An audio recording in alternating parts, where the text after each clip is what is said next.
옛날 어느 산골 마을에 밤이면 호랑이가 담배를 피우러 내려온다는 말이 돌만큼 깊고 깊은 산골짜기가 있었는데 그곳에는 사시사철 맑은 계곡 물소리가 끊이지 않아 마을 사람들의 마음 또한 물처럼 맑고 고요했습니다. 마을 어귀에는 수백 년 묵은 느티나무가 든든하게 버티고 서서 오가는 사람들의 땀을 식혀주었고 가을이 깊어지면 집집마다 감나무에 매달린 붉은 감들이 등불처럼 환하게 빛나던 그런 평화로운 곳이었습니다. 사람들은 해가 뜨면 밭에 나가 흙을 일구고 해가 지면 서둘러 집으로 돌아와 따뜻한 아랫목에 모여 앉아 두런두런 이야기를 나누며 하루의 고단함을 씻어내곤 했는데 이 마을 가장 외진 곳 산자락이 시작되는 비탈길에는 늙으신 어머니를 모시고 사는 돌석이라는 총각이 살고 있었습니다. 돌석은 비록 가진 것은 넉넉지 않았으나 마음만은 비단결같이 고와서 산에서 나무를 해다 팔며 얻은 돈으로 어머니의 약값을 대고 끼니를 잇는 것을 세상 무엇보다 큰 기쁨으로 여겼습니다. 어느 해 늦가을 찬바람이 문풍지를 거세게 흔들기 시작하고 서리가 하얗게 내려앉아 온 세상이 은가루를 뿌린 듯 변해가던 무렵 돌석은 겨울을 날 택감을 마련하기 위해 평소보다 더 깊은 산속으로 들어가게 되었습니다. 겨울 채비라는 것이 본래 만만치 않은 일이라 돌석은 지게 가득 참나무를 베어 싣고도 어머니가 좋아하시는 산머루가 눈에 밟혀 조금만 더 하며 산 위로 오르다 그만 해가 저무는 줄도 몰랐습니다. 산중의 어둠은 마을보다 훨씬 빠르게 찾아와서 눈 깜짝할 사이에 사방이 먹물처럼 캄캄해졌고 앙상한 나뭇가지들이 바람에 스치며 내는 소리는 마치 누군가가 속삭이는 듯 기이하게 들려와 아무리 담력 좋은 사람이라도 등골이 오싹해질 법한 밤이었습니다. 돌석은 서둘러 지게를 다시 짊어지고 익숙한 길을 더듬어 내려오려 했으나 짙은 안개마저 자욱하게 깔려 한치 앞을 분간하기 어려운 지경에 이르렀습니다. 그때 저 멀리 오래된 고목나무 아래에서 희미하지만 뚜렷한 불빛이 너울너울 춤을 추는 것이 보였고 어디선가 쿵짝거리는 장단 소리와 함께 걸걸한 노랫소리가 들려오기 시작했습니다.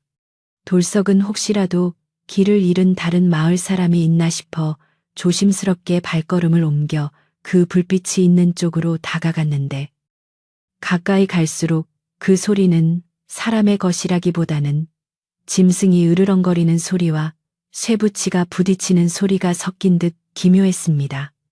큰 바위 뒤에 몸을 숨기고 고개를 내밀어 살펴본 돌석은 그만 숨이 턱 막히고 말았는데 그곳에는 머리에 뿔이 달리고 덩치가 집채만한 도깨비 하나가 거나하게 술에 취해 덩실덩실 춤을 추고 있었기 때문입니다.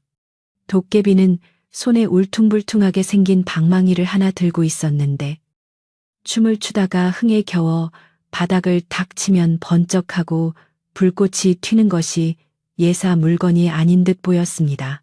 도깨비는 혼자서 메밀묵 안주를 집어먹으며 호리병에 든 술을 벌컥벌컥 마셔대더니 기분이 좋은지 알 수 없는 콧노래를 흥얼거리며 방망이를 허공에 휘둘렀습니다.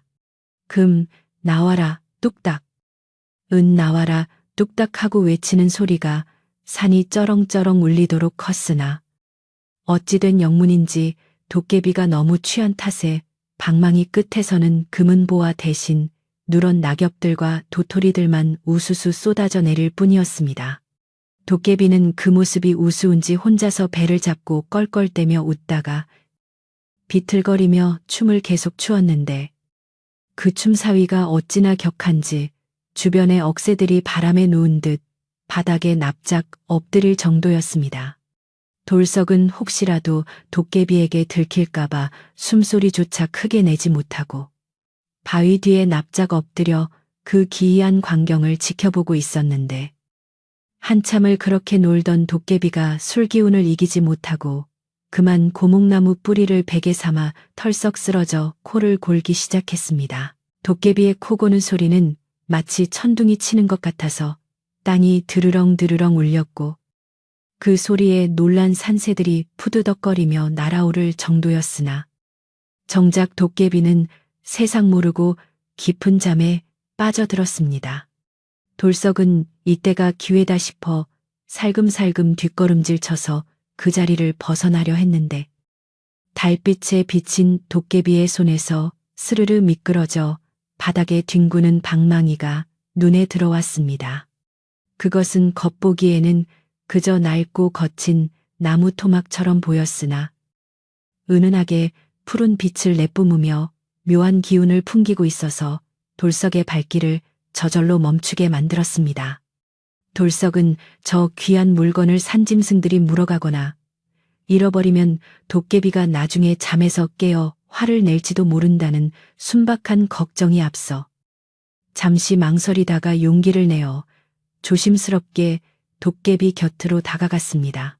가까이서 본 도깨비의 얼굴은 무섭다기보다는 술에 취해 불구죽죽한 것이 마치 동네 주막에서 거나하게 취한 아저씨처럼 보이기도 했으나 그 거친 숨소리만은 여전히 위협적이어서 돌석의 가슴은 콩닥콩닥 뛰었습니다.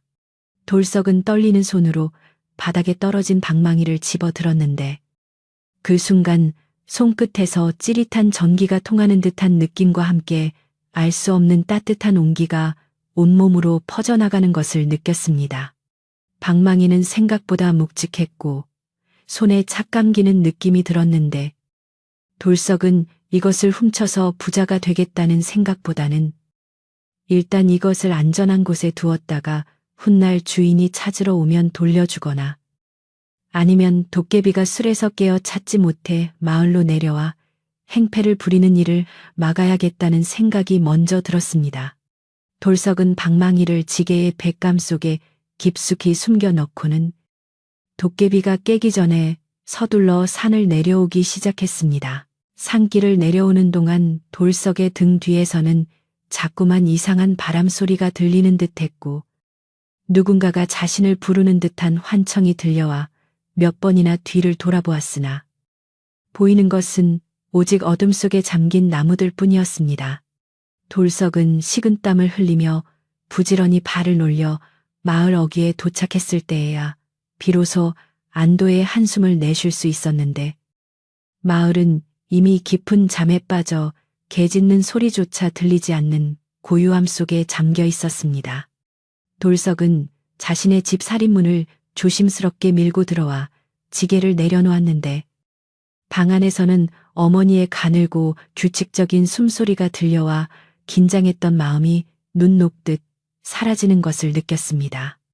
그는 지게 속에 숨겨두었던 방망이를 꺼내어 달빛 아래에서 다시 한번 자세히 살펴보았는데 방망이 표면에는 알 수 없는 기이한 문양들이 새겨져 있었고 그 문양을 따라 미세한 빛이 흐르고 있었습니다. 돌석은 이 요물 같은 방망이를 집 안으로 들이는 것은 왠지 꺼림칙하여 마당 한 구석에 있는 장독대 위에 올려두기로 마음먹었습니다.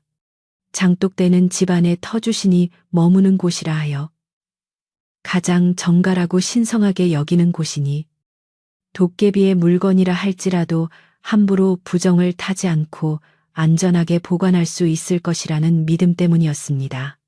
그는 가장 큰 간장 항아리 뚜껑 위에 깨끗한 천을 깔고 그 위에 방망이를 조심스럽게 올려놓은 뒤 혹여 밤이슬에 젖을까봐 지프로 엮은 덮개를 살짝 씌워두었습니다.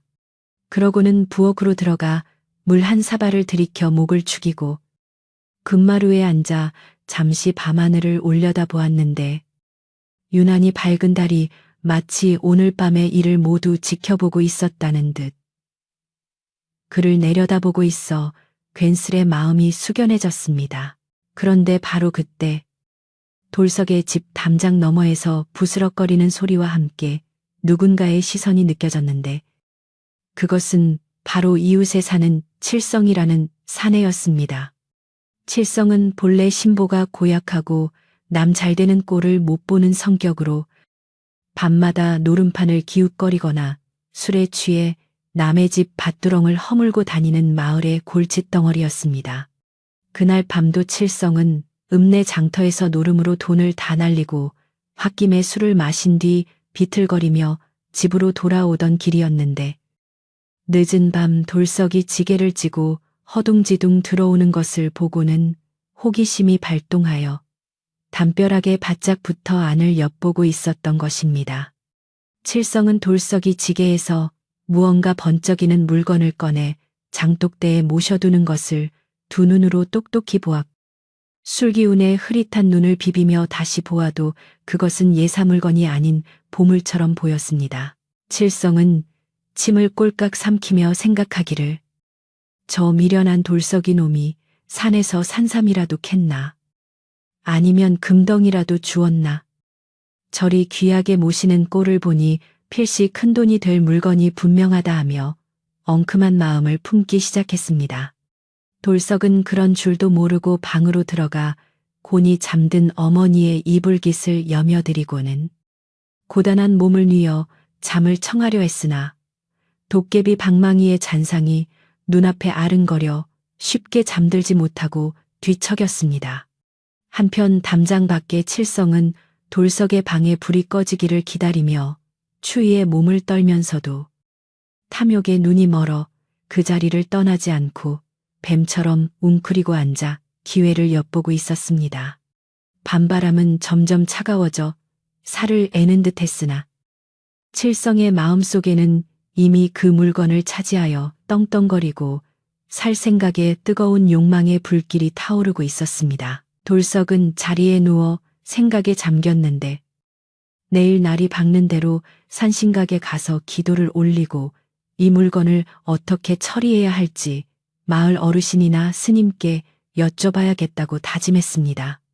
그는 자신이 가진 분수에 넘치는 물건은 화를 부를 수 있다는 어머니의 가르침을 잊지 않고 있었기에 그 방망이를 사용하여 일확천금을 꿈꾸기보다는 그저 무탈하게 이 밤이 지나가기만을 바랐습니다.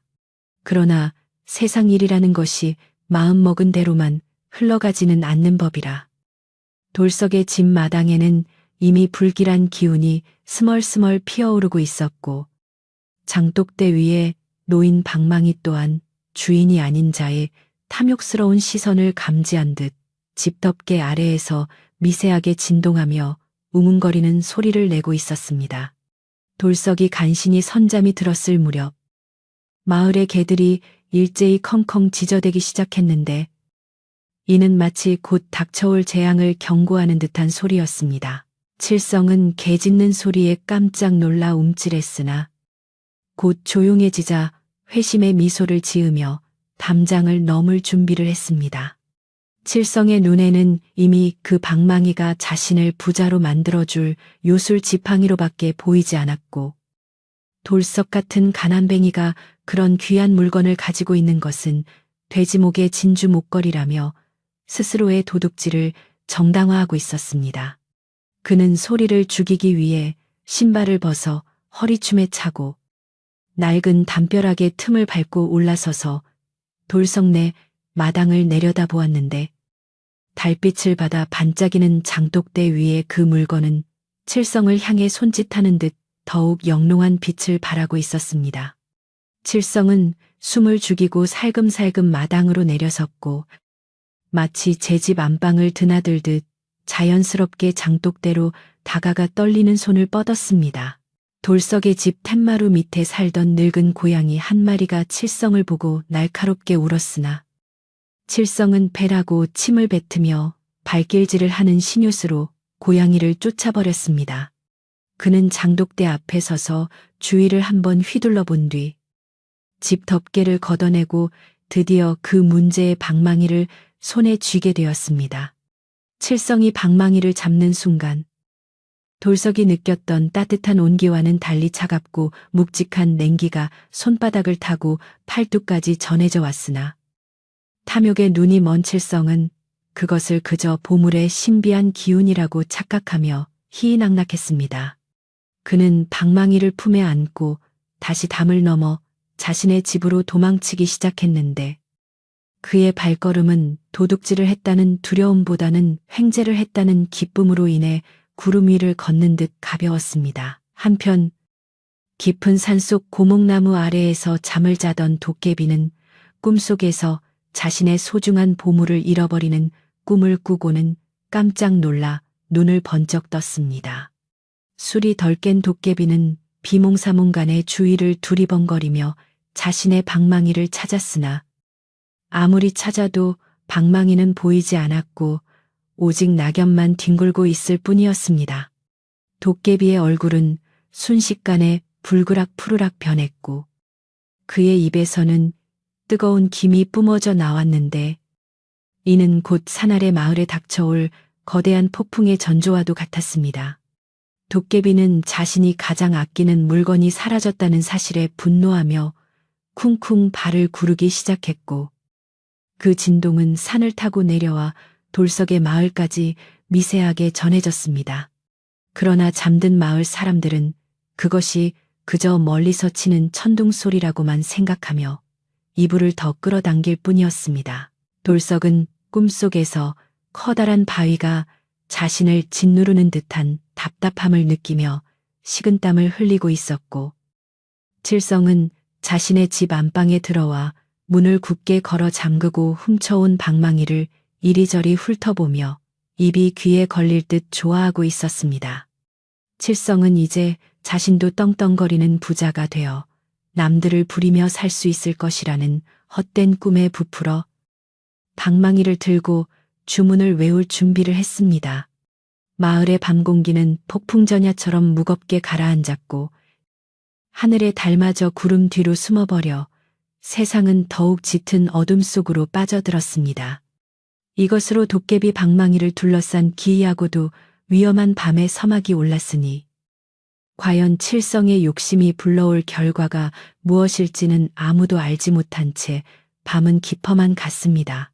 칠성은 자신의 낡고 허름한 초가집 안방으로 들어오자마자 누가 쫓아오기라도 하는 듯 황급히 방문을 닫아 걸고 빗장까지 단단히 질렀습니다.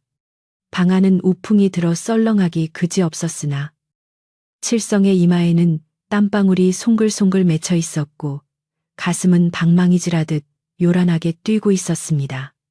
그는 훔쳐온 도깨비 방망이를 아랫목 이불 위에 조심스럽게 내려놓고 행여나 밖으로 불빛이 새어나갈까봐 등잔불의 심지를 낮추어 방안을 어둑하게 만들었습니다.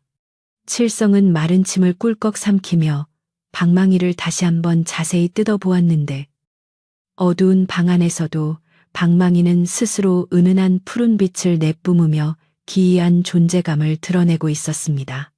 거칠고 투박한 나무 질감 사이로 흐르는 그 신비로운 빛은 칠성의 탐욕스러운 눈동자에 비쳐 마치 악마의 유혹처럼 번들거렸습니다.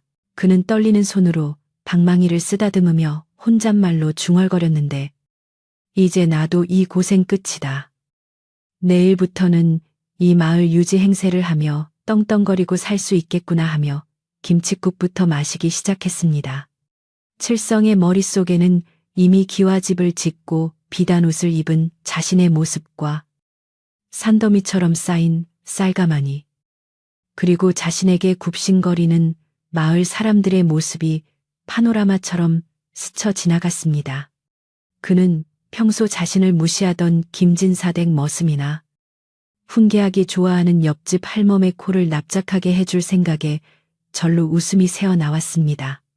칠성은 마음을 진정시키려 애쓰며 심호흡을 한번 크게 하고는 도깨비들이 하던 대로 방망이를 잡고 주문을 외울 준비를 했습니다.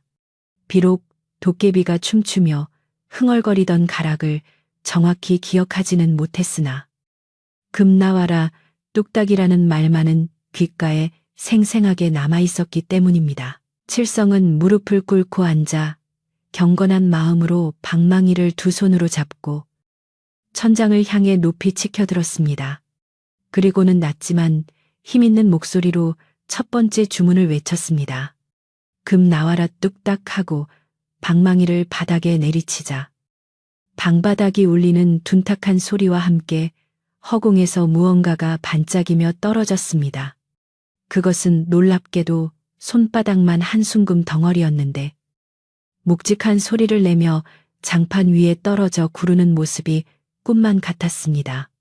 칠성은 믿기지 않는다는 표정으로 금덩이를 집어들고 이유로 꽉 깨물어 보았는데 딱딱하면서도 무른 순금의 감촉이 고스란히 전해져 오자 그제야 이것이 현실임을 깨닫고 환호성을 질렀습니다.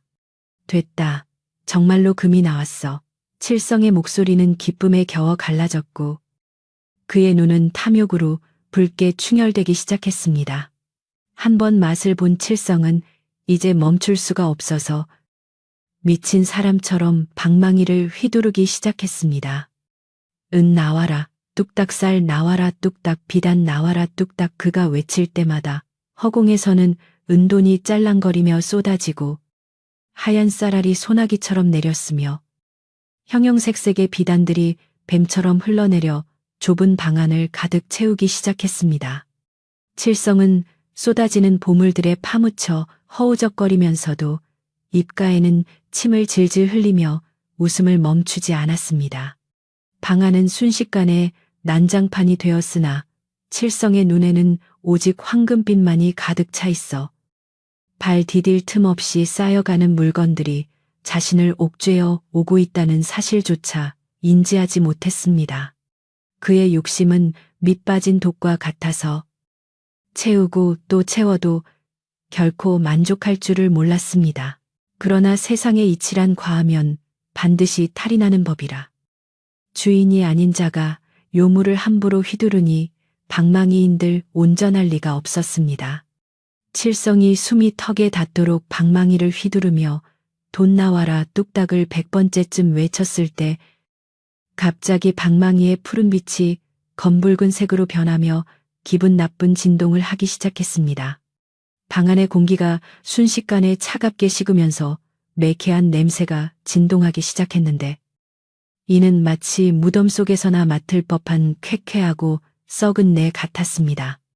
칠성은 뭔가 이상하다는 것을 느꼈지만 이미 광기에 사로잡힌 팔은 멈추지 않고 계속해서 방망이를 내리치고 있었습니다. 그러자 이번에는 허공에서 돈 대신 시커먼 연기가 뿜어져 나오더니 그 속에서 정체를 알 수 없는 검은 가루들이 눈처럼 쏟아져 내리기 시작했습니다. 당황한 칠성이 이게 뭐야? 멈춰 금 나오라니까 하고 소리를 질렀으나 방망이는 이제 칠성의 의지와는 상관없이 제멋대로 춤을 추기 시작했습니다. 뚝딱 소리가 날 때마다 이번에는 천장에서 낡은 기와창이 떨어져 와장창 깨지는가 하면 썩은 지푸라기와 깨진 항아리 조각들이 비오듯 쏟아졌습니다. 방 안은 금세 쓰레기장처럼 변해갔고 칠성이 애지중지 모아놓은 금덩이와 은돈들은 오물과 뒤섞여 형체를 알아볼 수 없게 되었습니다. 설상가상으로 방망이 끝에서는 끈적끈적한 진흙 같은 것이 뿜어져 나와 칠성의 얼굴과 옷을 엉망으로 만들었고 칠성은 비명을 지르며 방망이를 놓으려 했으나 마치 손에 접착제라도 바른 듯 방망이는 손바닥에 딱 달라붙어 떨어지지 않았습니다. 공포에 질린 칠성이 살려줘. 이거 안 멈춰라고. 고래고래 소리를 질렀지만 닫힌 방문 밖으로는 그저 웅웅거리는 소리로만 들릴 뿐이었습니다. 이번에는 더욱 끔찍한 일들이 벌어졌는데 허공에서 살아있는 것들이 뚝뚝 떨어지기 시작한 것입니다. 다리가 수십 개 달린 지네와 털이 숭숭 난 거미들, 그리고 꼬리를 꿈틀거리는 쥐들이 칠성의 머리 위로, 어깨 위로, 그리고 쌓여있는 비단 위로 후두둑 떨어져 내렸습니다. 방 안은 순식간에 아수라장이 되었고 칠성은 징그러운 벌레들을 떼어내느라 펄쩍펄쩍 뛰며 발광을 했습니다. 그러나 방망이는 칠성의 팔을 잡아끌며 계속해서 바닥을 내리치게 만들었고 칠성은 자신의 의지와 상관없이 벌레들이 우글거리는 바닥을 향해 계속해서 뚝딱질을 해야만 했습니다. 한편 옆집에 사는 돌석은 잠결에 밖에서 들리는 쿵쿵거리는 소리와 칠성의 비명소리를 듣고 퍼뜩 잠에서 깨어났습니다. 처음에는 도깨비가 다시 나타난 것인가 하여 가슴이 철렁 내려앉았으나 귀를 기울여 들어보니 소리의 진원지는 바로 옆집 칠성의 집이었습니다. 돌석은 불길한 예감에 햇마루로 뛰어나와 장독대를 확인했는데 아니나 다를까 집 덮개는 바닥에 나뒹굴고 있었고 항아리 위에 모셔두었던 도깨비 방망이는 온데간데 없이 사라지고 없었습니다. 돌석은 아이고 큰일 났구나. 칠성이가 그새 일을 저질렀어 하며 발을 동동 구르다가 서둘러 옷을 챙겨 입고 칠성의 집으로 달려갔습니다. 마을의 개들은 칠성의 집에서 풍겨 나오는 악취와 요란한 소리에 놀라 미친 듯이 짖어대고 있었고 그 소리에 잠기 밝은 마을 사람들도 하나둘씩 등불을 켜고 밖으로 나오기 시작했습니다. 칠성의 방 안은 이제 발 디딜 틈조차 없이 쓰레기와 오물 그리고 보물들이 뒤섞여 칠성의 허리춤까지 차올랐습니다. 칠성은 쓰레기 더미 속에 파묻혀 허우적거리면서도 멈추지 않는 방망이질 때문에 탈진하기 일보 직전이었습니다. 그의 눈물과 콧물은 얼굴에 묻은 진흙과 뒤범벅이 되어 몰골이 말이 아니었고 목은 쉬어서 쇳소리밖에 나오지 않았습니다. 누가 좀 도와줘요. 문 좀 열어줘요. 칠성은 필사적으로 문 쪽으로 기어가려 했으나 쌓여가는 물건들이 문을 막아버려 꼼짝달싹할 수 없는 처지가 되었습니다. 방망이는 이제 더욱 맹렬한 기세로 움직이며 칠성의 집 기둥 뿌리까지 흔들 정도로 강한 진동을 만들어내고 있었습니다. 집 전체가 지진이 난 듯 덜덜 떨리기 시작하자 지붕 위에 깃집들이 흘러내리고 흙벽에 금이 가기 시작했습니다. 마을 사람들은 칠성의 집 앞에 모여 웅성거리며 걱정스러운 눈빛으로 집을 바라보았습니다. 집 안에서는 우당탕거리는 소리와 괴상한 비명소리, 그리고 무언가가 깨지고 부서지는 소리가 끊임없이 들려왔고 문틈 사이로는 시커먼 연기와 함께 고약한 냄새가 새어나오고 있었습니다. 사람들은 도대체 안에서 무슨 구판이 벌어진 게야. 칠성이가 귀신이라도 들린 모양이지 하며 수군거렸지만 감히 누구도 그 문을 열 엄두를 내지 못했습니다. 그때 돌석이 사람들 사이를 헤치고 앞으로 나서며 다급하게 외쳤습니다. 어르신들, 비켜주십시오. 칠성이가 도깨비 물건을 건드렸나 봅니다. 당장 구하지 않으면 큰 변을 당할 겁니다. 돌석의 말에 사람들은 그제야 사태의 심각성을 깨닫고 하얗게 질린 얼굴로 뒤로 물러섰습니다. 돌석은 칠성의 방문 앞으로 달려가 힘껏 문을 흔들었으나 안에서 꽉 막혀버린 문은 꿈쩍도 하지 않았습니다. 칠성이 정신 차리게나 돌석일세. 얼른 문을 열어 돌석이 소리쳤지만 안에서는 문이 안 열려 살려줘 돌석아 하는 칠성의 애원 섞인 울음소리만 들려왔습니다. 돌석은 주변을 둘러보다가 마당 구석에 있는 도끼를 발견하고는 조금만 기다려. 내가 문을 부수고 들어갈 테니 하고 외치며 도끼를 집어들었습니다. 그 순간 마을에서 가장 연세가 많고 지혜롭기로 소문난 김노인이 지팡이를 짚고 천천히 걸어 나오며 근엄한 목소리로 말했습니다. 돌석아, 무작정 문을 부순다고 해결될 일이 아니다. 저것은 사람의 힘으로 막을 수 있는 기운이 아니야. 부정을 탄 물건이 노했으니 주인이 오기 전에는 멈추지 않을 게다.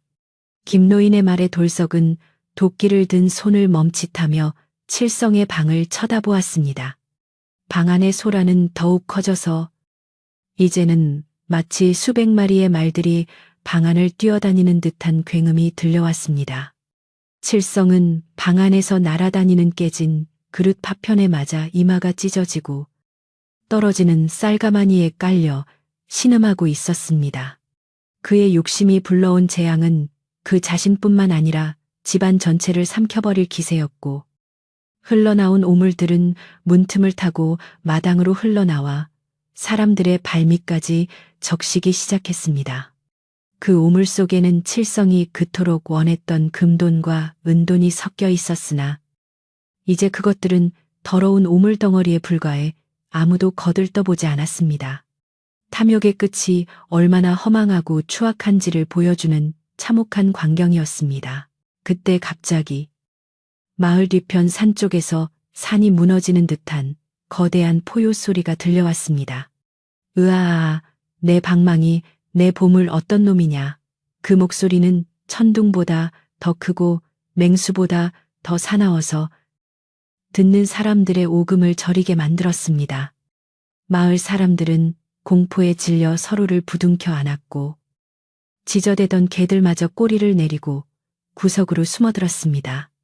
바로 그 술 취했던 도깨비가 잠에서 깨어 자신의 방망이가 없어진 것을 알고 머리끝까지 화가 나서 산을 내려오고 있었던 것입니다. 도깨비가 발을 내디딜 때마다 땅이 쿵쿵 울리고 나무들이 비명을 지르며 꺾여 나갔습니다. 멀리서 보이는 도깨비의 눈은 횃불처럼 이글거리고 있었고 그의 거대한 그림자가 달빛을 가리며 마을을 향해 무섭게 다가오고 있었습니다. 칠성의 방 안에서도 그 소리가 들렸는지 미친 듯이 날뛰던 방망이가 잠시 허공에 멈칫하더니 더욱 격렬하게 진동하기 시작했습니다. 칠성은 이제 꼼짝없이 죽었구나 생각하며 오물 더미 속에 엎드려 덜덜 떨기만 했습니다. 방망이는 주인의 분노에 반응하여 스스로 붉은 빛을 뿜어내며 뜨겁게 달아올랐고 칠성은 뜨거움을 견디지 못하고 아 뜨거하며 손을 털었지만 여전히 방망이는 떨어지지 않았습니다. 돌석은 다가오는 도깨비의 기세와 고통받는 친구의 모습 사이에서 어찌할 바를 모르고 식은땀을 흘렸습니다. 이제 곧 도깨비가 당도하면 이 작은 초가집은 물론이고 마을 전체가 쑥대밭이 될지도 모르는 절체절명의 위기가 닥쳐오고 있었습니다. 마을에는 폭풍 전의 고요함 대신 숨막히는 공포가 감돌았고 차가운 밤바람조차 숨을 죽인 듯 멈추어 섰습니다. 칠성의 집 마당에는 오물 섞인 금은 보화가 달빛 아래서 기괴하게 반짝였고 굳게 닫힌 방문 너머로는 칠성의 흐느끼는 소리만이 간간히 들려올 뿐이었습니다. 산에서 내려오는 도깨비의 거친 숨소리가 점점 더 가깝게 그리고 더 크게 들려오며 마을 입구의 장승들이 흔들릴 정도가 되었습니다. 돌석은 주먹을 꽉 쥐며 결심한 듯 입술을 깨물었습니다. 이 사태를 해결할 수 있는 사람은 오직 처음 방망이를 주었던 자신뿐이라는 생각이 들었기 때문입니다. 과연 돌석은 이 난관을 어떻게 헤쳐나갈 것이며 도깨비의 분노는 어떻게 가라앉힐 수 있을까요? 밤은 가장 깊고 어두운 시간으로 치닫고 있었습니다. 마을 어귀에 수백 년 된 느티나무가 미친 듯이 흔들리며 잎사귀를 우수수 떨어뜨릴 만큼 거센 바람이 불어 닥치자 마을 사람들은 본능적으로 거대한 존재가 당도했음을 직감하고 숨을 죽였습니다. 산에서 내려온 도깨비는 그 덩치가 산봉우리만 했고 헝클어진 머리카락은 검은 구름처럼 휘날렸으며 발을 내디딜 때마다 땅이 지진이 난 듯 쿵쿵 울려 집안의 선반 위에 올려둔 그릇들이 달그락거리며 떨어질 지경이었습니다. 도깨비의 양눈에서는 시뻘건 불길이 이글거리고 있었는데 그 빛은 마치 어둠을 태워버릴 듯 강렬하여 감히 누구도 그 눈을 똑바로 쳐다볼 엄두를 내지 못했습니다. 마을의 개들은 꼬리를 뒷다리 사이에 감추고 구석에 처박혀 낑낑거릴 뿐 평소처럼 지저댈 생각조차 하지 못할 만큼 압도적인 공포가 마을 전체를 휘감았습니다. 도깨비는 씩씩거리며 콧김을 내뿜었는데 그 뜨거운 입김에 길가에 서 있던 풀들이 누렇게 말라 비틀어졌고 공기 중에는 타는 냄새와 비릿한 흙냄새가 진동했습니다. 그는 잃어버린 자신의 보물을 찾기 위해 킁킁거리며 냄새를 맡았는데 그 모습이 마치 먹잇감을 찾는 굶주린 맹수와도 같아서 보는 이들의 오금을 저리게 만들었습니다. 도깨비는 마을 입구의 장승을 발로 걷어차 부러뜨리며 소리쳤습니다. 어떤 놈이냐 감히 산신령도 탐내지 않는 내 물건에 손을 댄 놈이 누구냐. 당장 나와서 빌지 않으면 이 마을을 쑥대밭으로 만들어 버리겠다. 그 목소리는 천둥소리보다 더 크고 쩌렁쩌렁하여 자다 깬 아이들이 울음조차 터뜨리지 못하고 부모의 품으로 파고들게 만들었습니다. 한편 방 안에 갇힌 칠성은 이제 거의 실신할 지경에 이르렀는데 도깨비가 가까이 다가올수록 손에 붙은 방망이가 더욱 뜨겁게 달아오르고 격렬하게 요동쳤기 때문입니다. 방망이는 마치 자석이 철을 끌어당기듯 주인이 있는 쪽으로 칠성의 팔을 마구 잡아당겼고 칠성은 그 힘을 이기지 못해 쓰레기 더미 위를 이리저리 질질 끌려다녀야 했습니다. 방 안은 이미 온갖 오물과 벌레들 그리고 쓸모없는 금부치들이 뒤섞여 지옥의 형상을 하고 있었고 칠성의 비명소리는 쉬어 터져서 이제는 짐승의 신음소리처럼 들렸습니다. 그는 눈물 콧물을 쏟으며 제발 살려주세요. 다 가져가세요. 라고 애원했지만 탐욕으로 시작된 주문은 주인이 직접 거두기 전까지는 결코 멈추지 않을 기세였습니다. 도깨비는 칠성의 집 쪽에서 풍겨 나오는 고약한 냄새와 기이한 기운을 감지하고는 단숨에 그 방향으로 몸을 틀어 성큼성큼 걸어갔습니다. 도깨비의 발자국 하나가 마당 하나를 덮을 만큼 컸기에 그는 눈 깜짝할 사이에 칠성의 집 앞에 당도할 수 있었습니다. 칠성의 집 주위에 모여있던 마을 사람들은 거대한 그림자가 드리워지자 비명을 지르며 좌우로 홍해 갈라지듯 흩어졌고 오직 돌성만이 떨리는 다리를 부여잡고 그 자리에 우두커니 서 있었습니다. 도깨비는 칠성의 집을 내려다보며 으르렁거렸는데 그 눈빛은 칠성의 집을 당장이라도 집어삼킬 듯 흉흉했습니다. 여기구나. 내 방망이 냄새와 함께 썩어빠진 욕심 냄새가 진동을 하는구나. 도깨비가 칠성의 집 살인문을 손가락 하나로 툭 건드리자 튼튼하던 나무 문짝이 종이장처럼 구겨지며 저만치 날아가 버렸습니다. 마당 안으로 들어선 도깨비는 문틈으로 흘러나온 시커먼 오물을 보고 인상을 찌푸리며 코를 막았습니다. 에잉, 더러워라. 귀한 물건을 이따위로 다루다니 용서할 수가 없다. 도깨비가 발을 구르자 칠성의 초가집 기둥이 우지끈 소리를 내며 기울어졌고 지붕의 돛집들이 우수수 쏟아져 내렸습니다. 집안의 칠성은 집이 무너질지도 모른다는 공포에 질려 더욱 처절하게 비명을 질렀으나 밖에서는 그 소리가 도깨비의 호통 소리에 묻혀 잘 들리지도 않았습니다. 이때 뒤로 물러나 있던 김노인이 지팡이를 짚고 힘겹게 앞으로 나오며 떨리는 목소리로 말했습니다. 이보게들, 다들 도망만 가면 어찌하는가. 우리가 비록 힘은 없으나 이 마을의 터를 지키고 사는 사람들일세. 죄는 지은 놈이 받는 법이라지만 마을이 통째로 결단나는 것을 보고만 있을 수는 없지 않은가.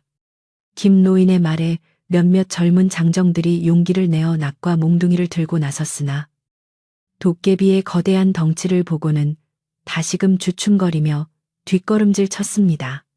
김노인은 혀를 차며 도깨비를 향해 고개를 숙였습니다.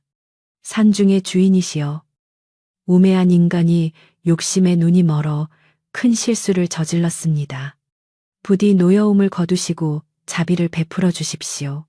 하지만 도깨비는 김노인의 말은 들은 채도 않고 오로지 자신의 물건을 되찾는 것에만 혈안이 되어 있었습니다. 도깨비는 칠성의 방문을 향해 커다란 손을 뻗으며 소리쳤습니다. 당장 문을 열고 내 물건을 내놓지 않으면 이 집을 통째로 들어서 산 너머로 던져버리겠다. 그 위세가 어찌나 대단한지 집 주변의 담벼락이 와르르 무너져 내렸습니다. 돌석은 더 이상 지체했다가는 칠성의 목숨이 위태로울 뿐만 아니라 죄 없는 마을 사람들까지 화를 입을 것이라 생각했습니다. 그는 심호흡을 깊게 하고 어머니가 평소 일러주신 진심은 통한다는 말씀을 가슴에 새기며 도깨비 앞으로 한 발짝 걸어 나갔습니다. 도깨비님, 잠깐만 제 말을 들어주십시오. 돌석의 외침에 도깨비는 멈칫하며 고개를 돌려 발밑에 작은 인간을 내려다 보았습니다. 도깨비의 눈동자 하나가 돌석의 머리통보다 더 컸기에 돌석은 마치 거대한 바위산 앞에 서 있는 듯한 위압감을 느꼈습니다. 그러나 돌석은 물러서지 않고 도깨비의 눈을 똑바로 쳐다보며 말을 이었습니다. 그 방망이를 산에서 처음 가지고 내려온 것은 바로 접니다. 제 불찰로 귀한 물건을 제대로 지키지 못해 이런 사단이 났으니 벌을 주시려거든 저에게 주십시오. 돌석의 목소리는 떨리고 있었지만 그 눈빛만은 흔들림 없이 맑고 강직했습니다. 도깨비는 의외라는 듯 눈을 깜빡이며 돌석을 유심히 살펴보았습니다. 보통 인간들은 자신을 보면 기절하거나 도망치기 바쁜데 제 발로 걸어 나와 잘못을 시인하는 인간은 처음 보았기 때문입니다. 호, 내 놈이 범인이냐? 그런데 너에게서는 탐욕에 썩은 내가 나지 않는구나. 오히려 갓 지은 밥처럼 구수한 냄새가 나. 도깨비는 킁킁거리며 돌석의 주위를 맴돌더니 고개를 갸웃거렸습니다. 방망이를 가져간 놈이 너라면 어찌하여 방망이는 저 방 안에 있고 너는 빈손으로 여기 서 있느냐. 내 방망이는 주인의 마음을 그대로 비추는 거울과 같아서 욕심 없는 자에게는 얌전하지만 탐욕스러운 자에게는 재앙이 되는 법이다. 돌석은 무릎을 꿇고 엎드려 자초지종을 설명했습니다. 어젯밤 산에서 춤추시는 것을 보고 방망이를 줍게 되었습니다. 주인을 찾아드려야 한다고 생각하여 잠시 장독대에 보관해 두었는데 이웃의 칠성이가 순간의 욕심을 이기지 못하고 그것을 몰래 가져가 저런 사단이 났습니다. 칠성이도 본래 심성이 악한 사람은 아니오나 가난에 지쳐 잠시 눈이 멀었던 것이니 부디 넓은 아량으로 용서해 주십시오. 돌석의 간곡한 청에도 불구하고 도깨비의 표정은 여전히 굳어 있었으나 처음에 맹렬했던 살기는 조금 누그러진 듯 했습니다. 도깨비는 콧방귀를 끼며 말했습니다.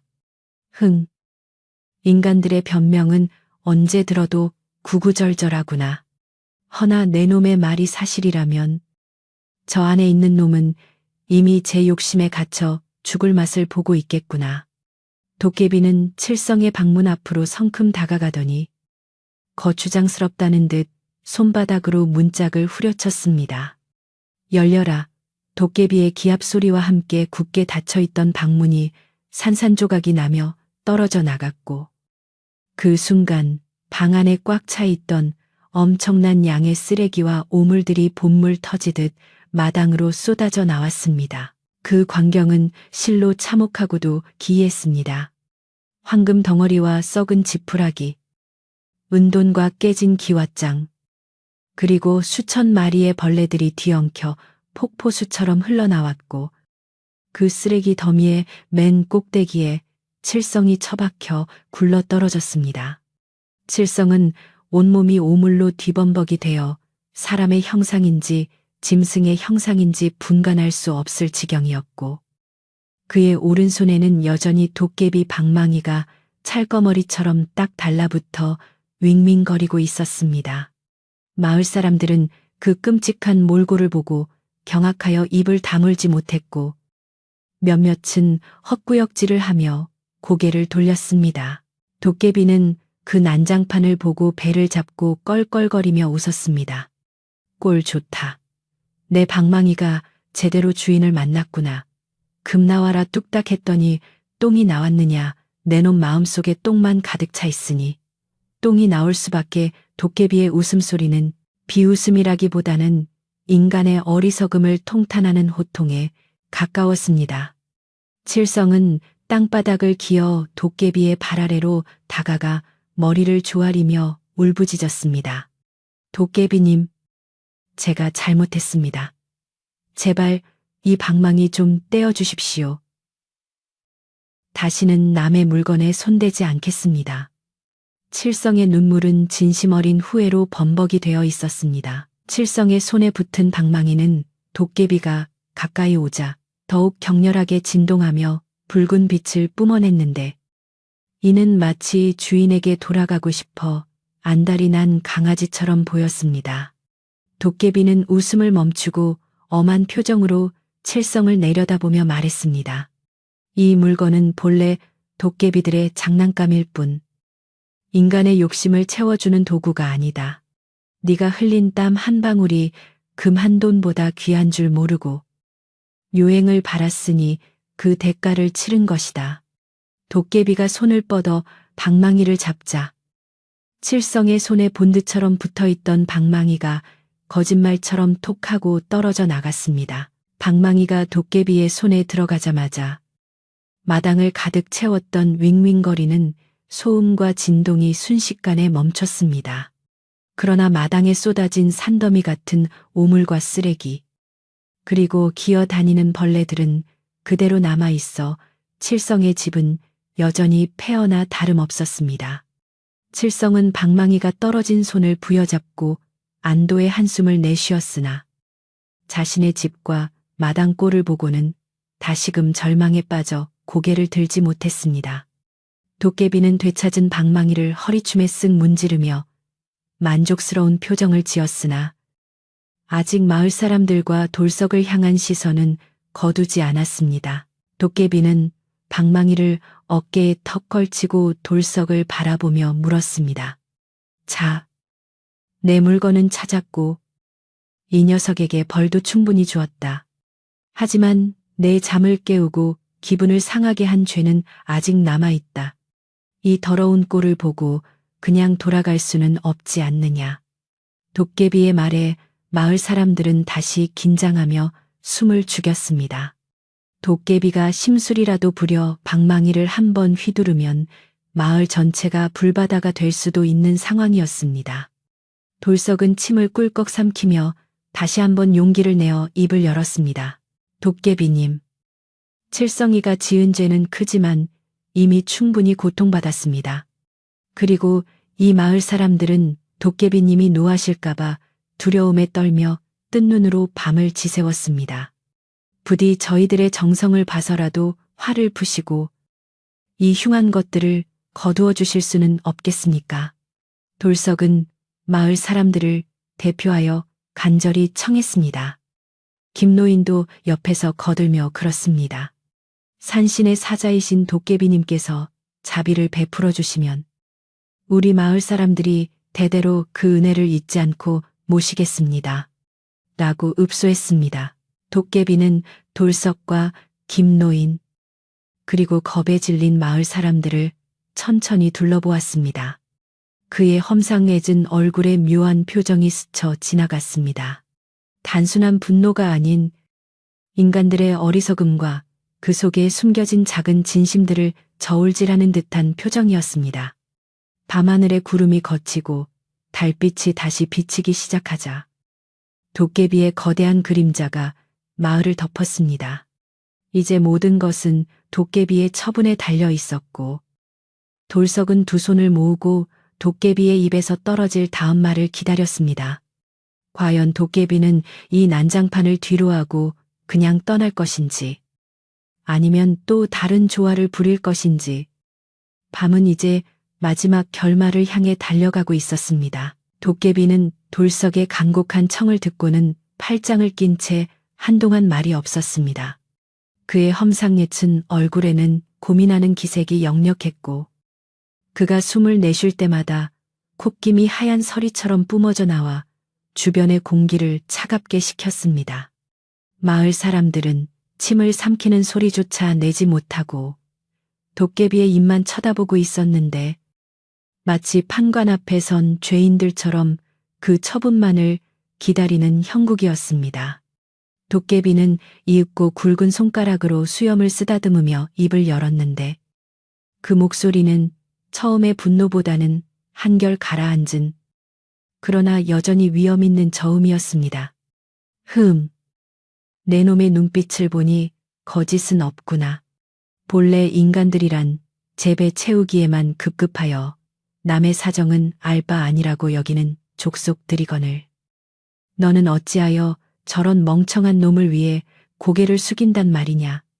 도깨비의 질문은 단순했지만 그 속에 담긴 뜻은 인간의 본성을 꿰뚫는 날카로움이 있었습니다. 돌석은 고개를 더욱 깊이 숙이며 대답했습니다. 칠성이가 비록 욕심에 눈이 멀어 큰 죄를 지었으나 그 또한 한 마을에서 나고 자란 이웃입니다.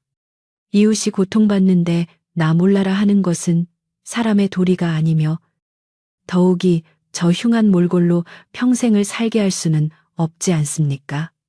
도깨비님께서는 산천초목을 호령하시는 신통력을 가지셨으니 부디 그 넓으신 아량으로 굽어 살펴 주시기를 바랄 뿐입니다. 돌석의 말은 꾸밈이 없고 진실하여 듣는 이의 마음을 움직이는 힘이 있었습니다. 옆에 있던 김노인과 마을 사람들도 일제히 땅에 엎드려 부디 자비를 베풀어 주십시오 하고 합창하니 그 소리가 밤하늘에 메아리쳐 울렸습니다. 도깨비는 그 모습을 보고는 하고 헛웃음을 터뜨렸습니다. 재미있는 놈들이로고 내 방망이를 훔쳐간 놈을 벌주러 왔다가 오히려 훈계를 듣는 꼴이 되었구나. 도깨비는 어깨에 걸치고 있던 방망이를 고쳐 쥐고는 칠성의 집마당을 쓱 둘러보았습니다. 내 비록 인간들의 사정 따위 알 바 아니지만 내 방망이가 토해낸 저 더러운 찌꺼기들이 내 산자락 아래 널려 있는 것은 나 또한 참기 어렵구나. 썩은 내가 진동을 하여 내 코가 다 마비될 지경이니 내 이것들을 치우는 것은 너희를 위해서가 아니라 나의 쾌적한 잠자리를 위해서니라. 도깨비는 짐짓퉁명스럽게 말하며 마을 사람들을 안심시키려는 듯 슬쩍 눈웃음을 쳤습니다. 도깨비는 마당 한가운데로 성큼 걸어 들어가더니 산처럼 쌓여있는 오물더미 앞에 섰습니다. 그리고는 손에 든 방망이를 머리 위로 높이 쳐들고 주문을 외울 준비를 했습니다. 달빛이 구름 사이로 비쳐 도깨비의 거대한 등판을 비추었고 방망이 끝에서는 다시금 신비로운 푸른 빛이 감돌기 시작했습니다. 자, 모두 귀 막고 눈 똑바로 뜨거라. 다시는 이런 더러운 꼴을 보지 않으려면 내 이 방망이질을 똑똑히 기억해 두어야 할 것이다. 도깨비의 호령에 사람들은 마른 침을 삼키며 뒷걸음질 쳤지만 그 신비한 광경을 놓치지 않으려 눈을 크게 떴습니다. 칠성은 감격과 두려움이 뒤섞인 표정으로 오물 구덩이 속에서 도깨비를 올려다보았습니다. 애인낀 더러운 것은 사라지고 삿된 것은 물러가라. 뚝딱 도깨비가 기합 소리와 함께 방망이를 바닥에 힘껏 내리치자 이번에는 둔탁한 소리 대신 맑고 청아한 종소리 같은 파동이 퍼져나갔습니다. 그 소리는 사람들의 귓가에 맴돌며 마음속의 불안과 공포를 씻어내 주는 듯 했습니다.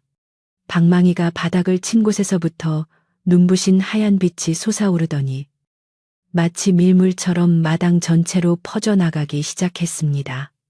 그 빛이 닿는 곳마다 기적이 일어났는데 꿈틀거리던 지네와 거미들은 검은 연기가 되어 허공으로 흩어졌고 코를 찌르던 악취는 향긋한 솔바람 냄새로 변하여 사라졌습니다. 사람들은 믿기지 않는 광경에 입을 다물지 못했습니다. 마당을 가득 메우고 있던 썩은 지푸라기와 깨진 항아리 조각들, 그리고 칠성을 유혹했던 가짜 황금 덩어리들이 빗속으로 녹아들더니 원래 아무것도 없었던 것처럼 깨끗하게 소멸하기 시작했습니다. 질척거리던 오물들은 땅속으로 스며들어 흔적도 없이 사라졌고 무너졌던 담벼락과 기둥들은 마치 시간이 거꾸로 흐르는 듯 스스로 일어나 제자리를 찾아갔습니다. 칠성의 몸에 덕지덕지 붙어있던 오물들도 씻은 듯이 사라져 그는 비록 옷은 낡고 해졌으나 몸만은 깨끗한 상태로 돌아오게 되었습니다. 이 모든 과정이 불과 10경 만에 이루어졌으니 도깨비의 조화는 인간의 상상을 초월하는 것이었습니다. 모든 정화가 끝나자 칠성의 집 마당은 언제 그랬냐는 듯 깨끗하고 고요한 본래의 모습으로 돌아왔습니다. 보물도 오물도 벌레도 없는 텅 빈 마당이었지만 달빛을 받아 반짝이는 흙바닥은 그 어느 때보다 평화로워 보였습니다. 도깨비는 만족스러운 듯 방망이를 툭툭 털며 칠성을 내려다 보았습니다. 보아라. 이것이 네 분수에 맞는 진짜 내 집이다. 황금으로 치장한 돼지우리보다 비바람을 막아주는 이 초가삼간이 너에게는 더 귀한 보금자리임을 이제야 알겠느냐. 도깨비의 목소리는 엄중하면서도 뼈가 있는 가르침을 담고 있었습니다. 칠성은 그 자리에 넙죽 엎드려 절을 하며 눈물을 펑펑 쏟았습니다. 도깨비님, 죽을 죄를 지었습니다. 다시는 헛된 욕심을 부리지 않고 땀 흘려 일하며 살겠습니다. 제 목숨을 살려주시고 집을 돌려주셔서 감사합니다. 칠성의 통곡은 지난밤의 탐욕을 씻어내는 참회의 눈물이었고 그 모습을 지켜보는 마을 사람들의 눈시울도 붉어졌습니다. 그토록 미워했던 칠성이었지만 죽음의 문턱에서 돌아온 그를 보니 측은지심이 드는 것은 인지상정이었기 때문입니다. 도깨비는 유 하고 혀를 차면서도 싫지 않은 표정으로 칠성의 등을 발로 툭 건드렸습니다. 사내 자식이 질질 짜기는 그 눈물 닦고 내일부터는 밭이나 열심히 갈아라. 도깨비는 이제 볼 일이 다 끝났다는 듯 몸을 돌려 산 쪽을 향했습니다. 그러다가 문득 생각난 듯 돌석을 향해 손짓을 했습니다. 이보게, 나무꾼 총각, 이리 좀 와보게. 돌석이 조심스럽게 다가가자 도깨비는 품속에서 주먹만한 무언가를 꺼내 돌석의 손에 쥐어주었습니다. 그것은 금도 아니고 은도 아닌 그저 산에서 흔히 볼 수 있는 잘 익은 도토리 한 알과 묵직한 돌멩이 하나였습니다. 돌석이 의아한 표정으로 쳐다보자 도깨비는 씩 웃으며 말했습니다. 그건 그냥 도토리가 아니다. 심어두면 내 집 기둥보다 더 튼튼한 참나무가 될 게야. 그리고 그 돌은 네 어머니 아픈 무릎을 문질러 드리거라.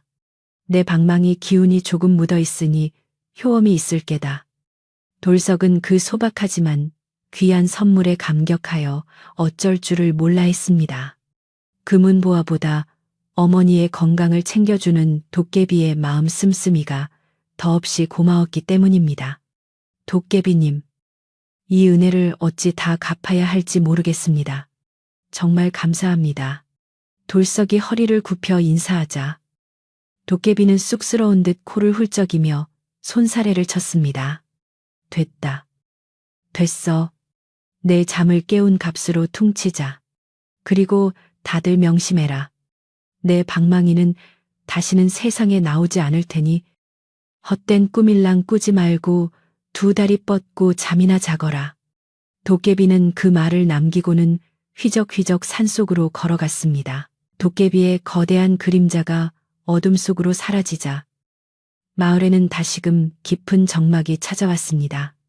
하지만 그 정막은 처음에 느꼈던 공포의 정막이 아니라 폭풍우가 지나간 뒤에 찾아오는 평온하고 안락한 고요함이었습니다.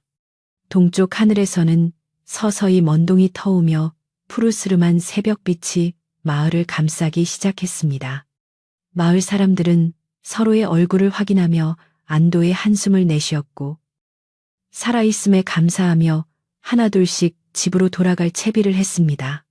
김노인은 지팡이를 짚으며 칠성에게 다가가 어깨를 두드려 주었습니다. 칠성아, 이번 일로 배운 게 많을 게다. 사람은 제 그릇만큼 담고 살아야 탈이 없는 법이야. 칠성은 고개를 끄덕이며 김노인의 말을 가슴 깊이 새겼습니다. 그는 돌석에게 다가가 고개를 들지 못한 채 작은 목소리로 말했습니다. 돌석아, 정말 미안하다. 그리고 고맙다. 네가 아니었으면 난 정말 큰일 날 뻔했어. 내가 그동안 너를 시기하고 못살게 굴었던 거. 평생 갚으며 살게. 돌석은 빙그레 웃으며 칠성의 손을 잡았습니다. 아닐세. 친구끼리 그런 말 하는 거 아니야? 자네가 무사해서 다행이네. 이제 가서 좀 쉬게나. 날이 밝으면 같이 뒷정리라도 하세. 두 사람의 화해는 새벽 공기처럼 신선하고 따뜻하게 마을 사람들의 마음을 녹였습니다. 날이 완전히 밝아오자 마을은 언제 그랬냐는 듯 평화로운 일상으로 돌아왔습니다. 닭들은 채를 치며 아침을 알렸고 밥 짓는 연기가 집집마다 모락모락 피어올랐습니다. 칠성은 그날부터 사람이 완전히 달라져서 술과 노름을 끊고 누구보다 부지런히 밭을 가는 성실한 농부가 되었습니다. 그는 틈만 나면 돌석의 집을 찾아가 백감을 해주고 물을 길어주며 지난날의 잘못을 갚으려 노력했습니다. 마을 사람들도 처음에는 반신반의했으나 칠성의 진심 어린 변화를 보고 차츰 마음을 열어 그를 다시 이웃으로 받아들여 주었습니다. 칠성의 집마당은 비록 보물은 없었으나 그가 흘린 땀으로 일군 곡식들이 가을마다 황금빛으로 물들어 진짜 봄을 못지않은 풍요로움을 가져다 주었습니다. 돌석은 도깨비가 준 돌멩이로 어머니의 아픈 무릎을 정성껏 문질러 드렸는데 신기하게도 며칠 지나지 않아 어머니는 지팡이 없이도 거뜬히 걸을 수 있게 되었습니다. 도깨비가 준 도토리는 뒷마당에 심었더니 무럭무럭 자라나 몇 해 지나지 않아 집안을 든든하게 지켜주는 커다란 나무가 되었습니다. 돌석은 여전히 나무를 하고 농사를 지으며 가난하게 살았지만 그의 집에는 늘 웃음꽃이 피었고 어머니의 건강과 이웃 간의 정이 넘쳐나 세상 부러울 것이 없었습니다. 그는 가끔 밤하늘을 올려다보며 산속 어딘가에서 춤추고 있을 도깨비를 떠올리곤 했는데 그럴 때마다 마음 한구석이 훈훈해지는 것을 느꼈습니다. 세월은 유수와 같이 흘러 이 이야기는 마을 사람들의 입에서 입으로 전해지며 전설이 되었습니다. 할머니가 손자에게, 아버지가 아들에게 들려주는 옛날 이야기가 되어 욕심을 부리면 화를 입고 착하게 살면 복이 온다는 평범하지만 소중한 진리를 일깨워 주었습니다. 도깨비 방망이가 만들어낸 소동은 하룻밤의 꿈처럼 사라졌지만 그날 밤 마을 사람들이 느꼈던 공포와 안도, 그리고 깨달음은 마을의 흙 속에, 나무 속에, 그리고 사람들의 마음 속에 깊이 뿌리내려 오래도록 남았습니다. 마을 어귀의 느티나무는 그 모든 것을 지켜보았다는 듯 오늘도 바람이 불 때마다 잎사귀를 흔들며 조용히 이야기를 속삭이고 있습니다. 이제 밤이 깊어 사방이 고요하고 산새들도 둥지를 찾아 잠든 시간입니다. 오늘 들려드린 도깨비 방망이 이야기는 여기까지입니다. 욕심 없는 마음이 가장 큰 보물이라는 것을 기억하시며 오늘 밤은 도깨비가 춤추는 꿈 대신 따뜻하고 포근한 꿈 꾸시길 바랍니다. 창밖의 바람 소리도 자장가처럼 들려오니 무거운 눈꺼풀을 편안히 내려놓으시고 깊은 잠에 드십시오. 옛날 아주 먼 옛날